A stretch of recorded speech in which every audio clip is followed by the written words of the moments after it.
magda-drop out ba ako or magiging working student ako? So, pinili ko mag-drop kesa na pagsabayin ang pag-aaral at pagtatrabaho. It was a time na nag-aaral pa ako ng industrial engineering and nararamdaman ko talaga noon na parang hindi yung tugma para sa future ko. Okay naman siya, I was into math, sciences, businesses, pero di ko talaga na-feel na para sa akin yun. Pero bago pa yun, kahit na nag-aaral pa ako sa senior high, naghahanap na rin ako ng mga pagkakakitaan.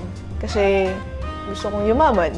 So after ng first year ko sa college, habang nag-work din ako on the side, nagkaroon ako ng isang magandang full-time job offer. At doon na ako napag-isip-isip. At na-realize ko na mas mabuti at mas worth it na mag-stop muna ako, lalo na financially. Mababurnout lang din ako kasi full-time job yon, tas hindi ko rin na-enjoy yung inaaral ko. Siyempre, doon ka na sa na-enjoy mo yung ginagawa mo, natututo ka, at siyempre, kikita ka ng pera. At ngayon bumalik na ako sa pag-aaral bilang working student pa rin naman, sobrang nagbago na yung pananaw ko tungkol sa traditional education at sa gusto kong aralin.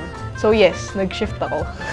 Pero ang galing kasi sobrang lumawak yung mundo ko dahil sa work experience ko. At ngayon, mas may direction na ako. In a sense, parang nire-direct lang ako ng buhay. So ayun lang, if first time natin magkita ako si Nix ko, drop me a follow, lalo na if gusto mo pa ng mga usapan tungkol sa untraditional path bilang isang Gen Z in progress.